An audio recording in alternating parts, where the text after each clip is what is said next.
자, 오늘은 경영자의 역할에 대해서 학습을 해보도록 하겠습니다. 경영의 주체라고 할 수 있는 경영자는 도대체 어떤 역할을 수행해야 되는지 그에 관련돼서 우리가 학습을 해보도록 하겠습니다.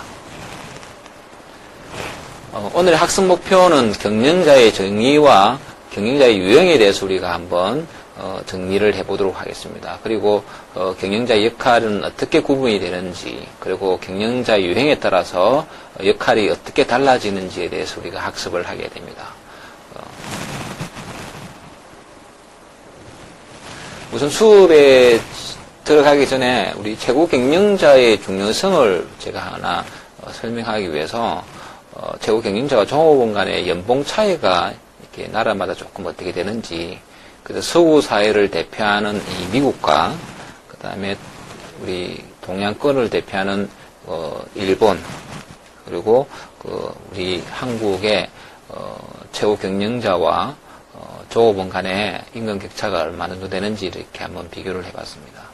미국 같은 경우는 이게 매년 조사가 이루어져서 이 자료가 아주 구체적으로 제시가 되어 있는데, 한국은 자료가 그렇게 뚜렷하게 제시되지 않아서 조금 비교하기에는 좀 데이터가 좀 뒤떨어지긴 하지만 1996년도 데이터를 가지고 비교를 한번 해보겠습니다. 미국 같은 경우에 최고 경영자와 종업원 간의 임금의 어떤 격차가 364배 정도 최고 경영자가 더 받는 걸로 이렇게 나타났습니다. 이게 2007년도 이렇게 미국 CEO 평균 급여와 임금과 근로자 평균 연봉을 이렇게 비교했을 때 한 370배 정도 차이 나는 걸로 나타났습니다. 근데 일본은 최고 경영자와 종업원 간의 임금 격차가 한 11배 정도 차이가 나는 걸로 나타났고요. 한국 같은 경우에는 물론 이게 대기업 기준이긴 하지만 한 7.1배 정도 차이 나는 걸로, 7배 정도 차이가 나는 걸로 이렇게 나타났습니다. 여기서 나타나는 특징은 동양권, 일본이나 한국 같은 경우에는 미국에 비해서 상대적으로 최고 경영자와 종업원 간의 임금 격차가 조금 덜하다, 적다, 이렇게 이야기를 할 수가 있겠습니다. 이걸 이제 다른 말로 풀이를 해보면, 미국 같은 경우에는 최고 경영자의 어떤 능력이나 자질이나 이런 것들이, 대단히 중요시하고 있다. 그래서 이제 최고 경영자에게 그에 상응하는 임금을 많이 지급한다. 이렇게 이야기를 해볼 수가 있고요. 상대적으로 동양권, 즉 집단주의적 이게 문화가 이렇게 강한 이 일본이나 한국 같은 경우에는 최고 경영자의 어떤 능력보다는 같이 더불어서 열심히 해서 기업 성과를 좋게 한다, 이런 조금 의식이 강한 것 같습니다. 그래서 상대적으로 미국이나 이런 서구 사회에 비해서 최고 경영자와 종업원 간의 임금 격차가 조금 덜하다, 이렇게 이야기를 할 수가 있겠습니다. 그럼 우선 이제 경영자는 어떤 사람이 경영자냐, 이에 대한 정의를 한번 하고 넘어갈 필요가 있겠습니다. 경영자는 조직에서 일을 같이 하면서 조직을 관리하는 자로서 높은 성과를 달성하는 것을 목표로 하는 사람이다, 이렇게 이야기를 할 수가 있습니다. 조금 이게 추상적이긴 한데, 그러면 좀 더 이제 구체화시키기 위해서 경영자와 일반 종업원과는 도대체 어떻게 구분이 되는가?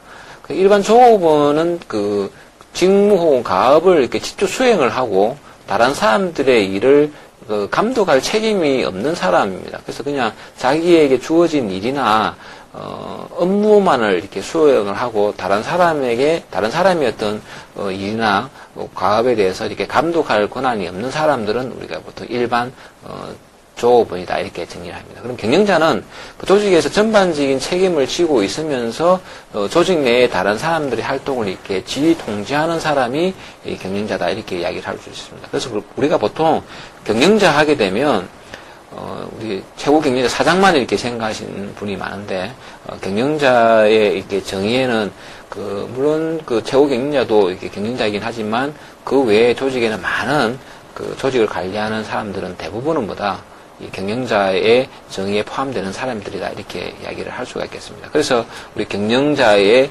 유형을 조금 이렇게 나눠볼 필요가 있겠습니다.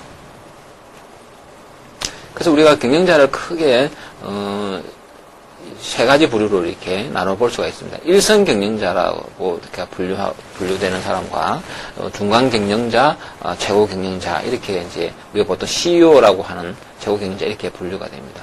그 일선 경영자는 보통 현장 감독자라고 이렇게 불리기도 합니다. 그래서 일반 조업원들의 일과를 지휘하고 통제하는 책임을 맡고 있는 사람을 보통 우리가 일선 경영자다 이렇게 이야기를 합니다. 보통 이제 현장에서는 반장, 감독자, 계장 이런 명칭으로 이렇게 불리고 있습니다. 그다음에 중간 경영자는 일선 경영자와 최고 경영자 사이에 어떤 가교 역할을 수행하는 경영자가 되겠습니다.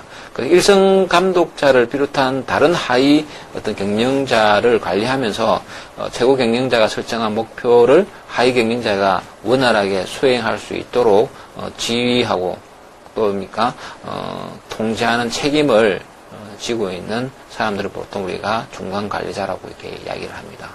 그리고 이제 최고 경영자가 있는데 그 최고 경영자는 조직의 어떤 방향이나 구조에 관한 의사결정을 하는 거죠. 그래서 조직의 전반적인 나갈 방향을 설정하고 또 사업이나 비전을 이렇게 설정하는, 그래서 조직의 모든 구성원들에게 영향을 미치는 정책을 입안하는 책임을 맡고 있는 사람들을 우리가 보통 최고 경영자다 이렇게 정의를 합니다.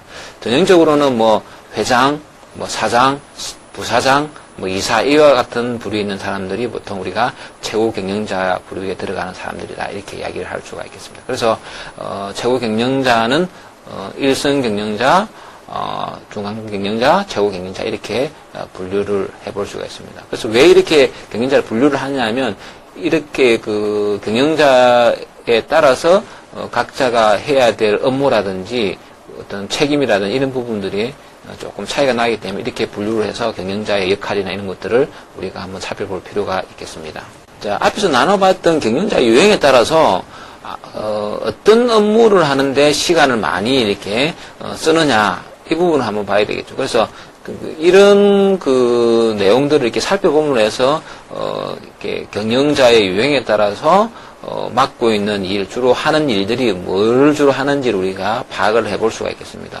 그래서 우리가 그 경영의 관리 기능이라 하게 되면 계획, 조직화, 지휘, 통제 이렇게 보통 이 관리 기능으로 경영 기능으로 나눠지는데 계획화는 기업이나 조직의 전체적인 어떤 목표나 방향이나 이런 계획을 수립하는 걸 우리 계획화 기능이라고 이야기하고, 조직화는 그런 계획에 맞춰서 자원을 적절하게 분배하고 또 이렇게 인적 자원을 배치하고 이런 것들이 조직화입니다. 그래서 계획화에서 수립됐던 그 목표를 달성하기 위해서 필요한 자원들을 적절하게 배치하는 그런 역할을 하는 게 이렇게 조직화 기능이다 이야기할 수 있고, 지휘는 이런 조직 목표를 원활하게 수행하기 위해서는 그 조직원들을 이렇게 동기부여시키고 또 리더가 잘 이끌어줘야 되기 때문에 그런 부분들을 우리는 지휘화라고 이야기합니다. 그래서 조업원들의 어떤 역량을 이렇게 100% 발휘할 수 있도록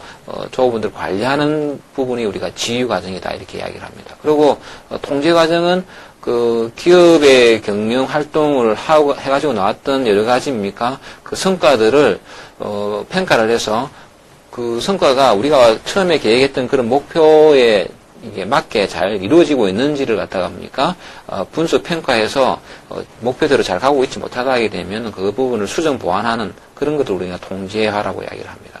그래서 보통 이제 최고 경영자 같은 경우에는 전체적으로 그 시간 배분이 어떤 쪽에 많이 치우쳐져 있냐면 그 계획하는 거하고 통제하는 쪽에 시간을 많이 할애하는 걸로 이렇게 나타나 있습니다. 이 말은 무슨 말이냐면 최고 경영자라고 하는 것은 기업의 전체적인 목표라든지 방향을 설정하고 그 방향대로 조직이 가고 있는가, 조직이 움직이고 있는가 하는 부분들을 평가하는 통제 기능에 많은 시간을 소요한다 이렇게 이야기를 할 수가 있겠습니다.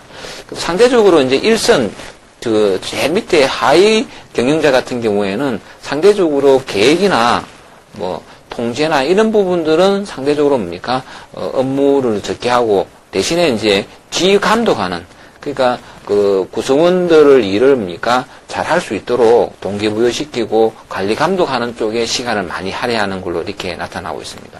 그 중간 관리자 같은 경우에는 그 지금 최고 경영자와 1선 경영자 사이에서의 어떤, 그러니까 중간 정도의 어떤 그 수준에서 각각의 그 경영 기능들을 이렇게 수행하고 있다. 이렇게 정리를 해볼 수가 있겠습니다.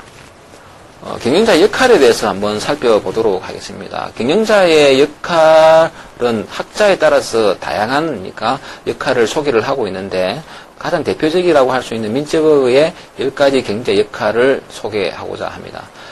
민재버그 10가지 경제 역할은 또 유사한 부분들을 이렇게 분류를 해서 묶었을 때 크게 3가지 역할로 이렇게 분류가 가능합니다. 하나는 대인관계적 역할입니다. 개인적인 어떤, 그러니까, 인간관계적 역할을 수행하는 걸로서 어떤 상징적 대표자로서의 어떤 역할, 그 다음에 지도자로서의 역할, 그 다음에 연락자로서의 역할, 이렇게, 대인관계적 역할이 있을 수가 있고, 정보관리적 역할로서는 정보의 어떤 청취자로서의 역할, 그 다음에 정보를 전파하는 역할로서의 정보관리자 역할, 그 다음에 대변자로서의 역할, 이런 것들이 이제 정보관리자 역할에 포함이 되겠습니다. 그 마지막으로 이제 그 여러 가지 의사결정과 관련된 역할들이 있을 수가 있는데, 기업가의 역할, 그 다음에 분쟁이 있었을 때 분쟁을 조정해주는 역할, 그 다음에 자원을 할당하는 역할, 그리고 이제 협상자로서의 역할, 이런 것들이 이제 의사결정적 역할에 해당되겠습니다. 이런 그 10가지 경영자 역할을 좀 더 구체적으로 그 내용을 한번 살펴보도록 하겠습니다. 첫 번째가 대인관계적 역할입니다. 대인관계적 역할 중에서 이제 그 상징적 대표자로서의 역할이라고 하는 것은 뭐냐면 그 대외적으로 한 조직의 대표로서 서류에 서명을 하고 중요한 방문객이 있을 때 접대하고 하는 이런 것들이 이제 그 상징적 대표자로서의 역할이 되겠습니다. 보통 이제 그 상징적 대표자로서의 역할은 보통 이제 그 소위 우리가 앞에서 살펴봤던 최고 경영자청에서 주로 많이 하는데 또 때에 따라서는 부수장이 그 부수의 일로 이렇게 방문하는 사람들을 이렇게 접대하는 경우에는 또 그런 부수장이 상징적 대표자로서의 역할을 할 수도 있겠습니다. 그 다음에 두 번째 대인관계적 역할 중에서는 그 지도자의 역할이 있을 수가 있습니다.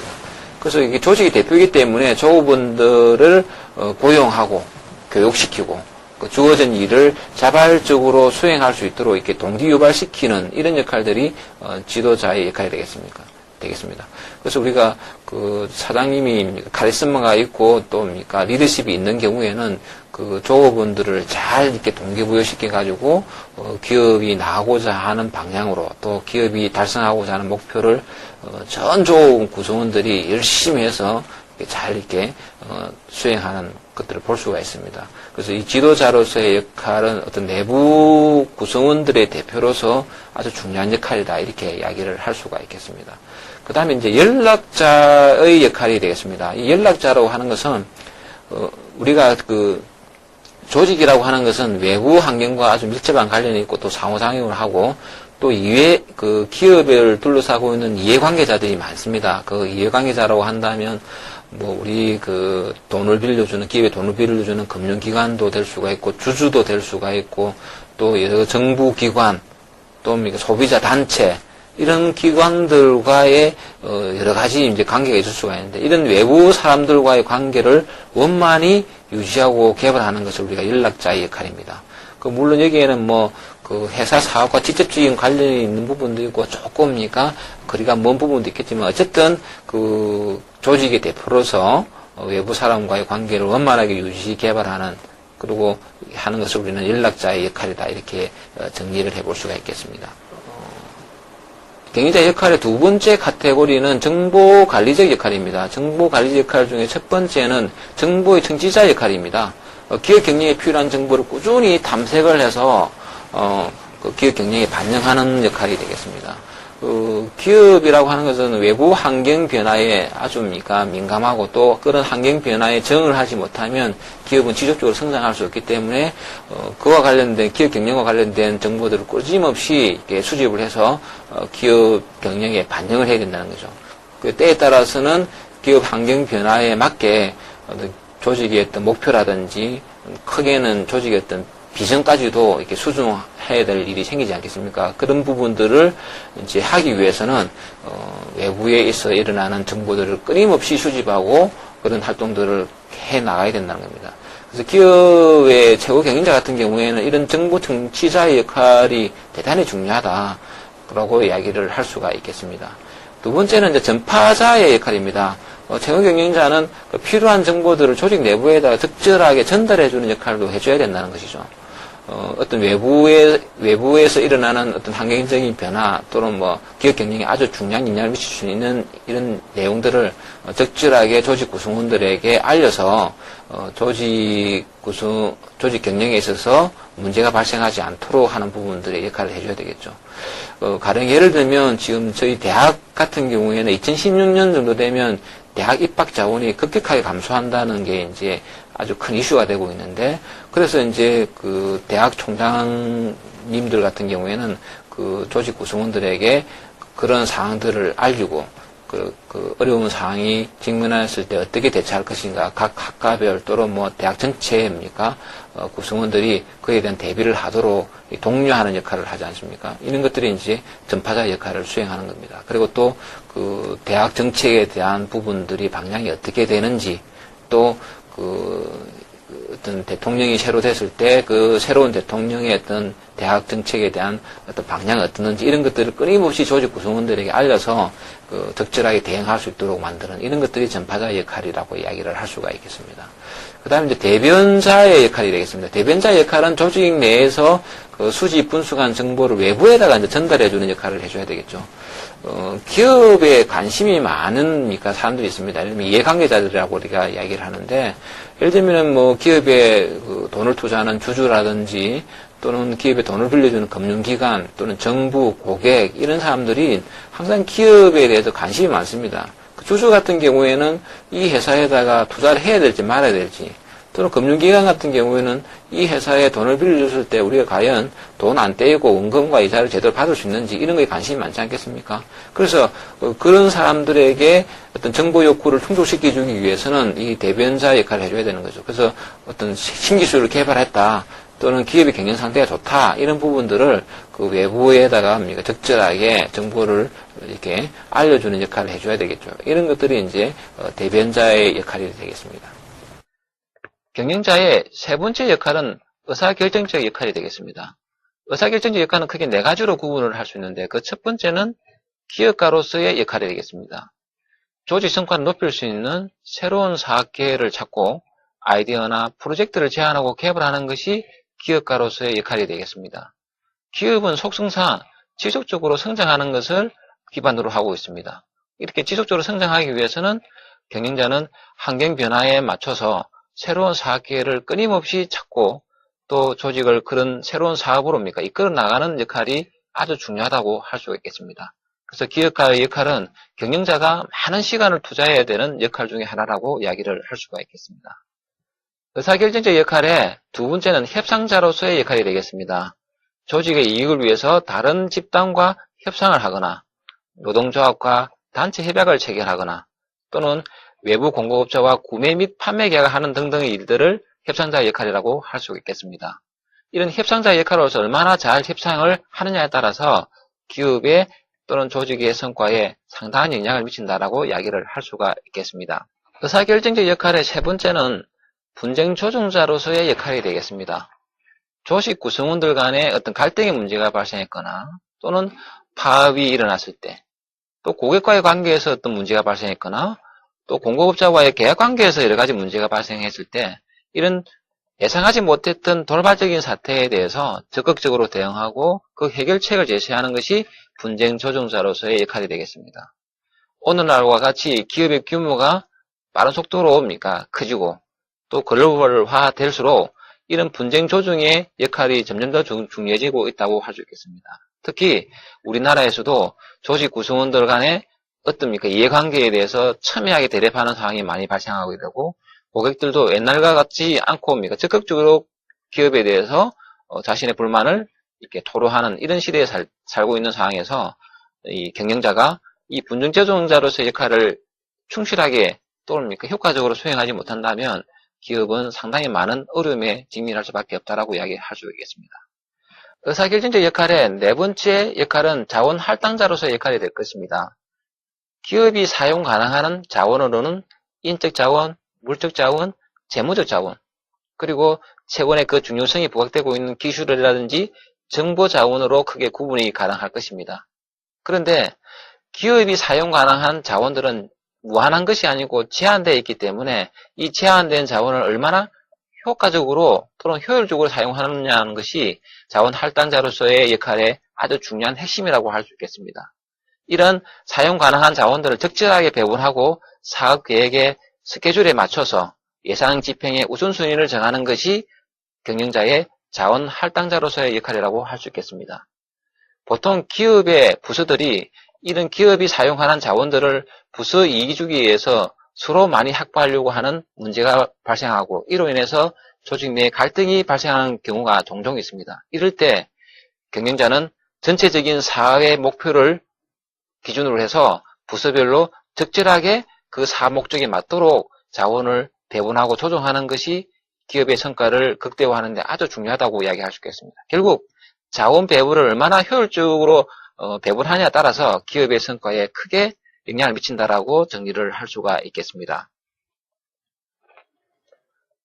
이번 강의에서는 우리 경리학에서 경리의 주체라고 할 수 있는 경영자에 대해서 학습을 하였습니다. 경영자가 도대체 무엇인지, 경영자가 어떤 일에 많은 시간을 할애해야 되는지에 대해서 우리가 학습을 하였습니다. 그리고 경영자가 기업을 경영하는 과정에서 해야 될 역할들에는 어떤 것들이 있는지에 대해서 살펴보고 그 구체적인 예들을 우리가 정리하는 시간을 가졌습니다. 이상 강의를 마치겠습니다. 수고하셨습니다.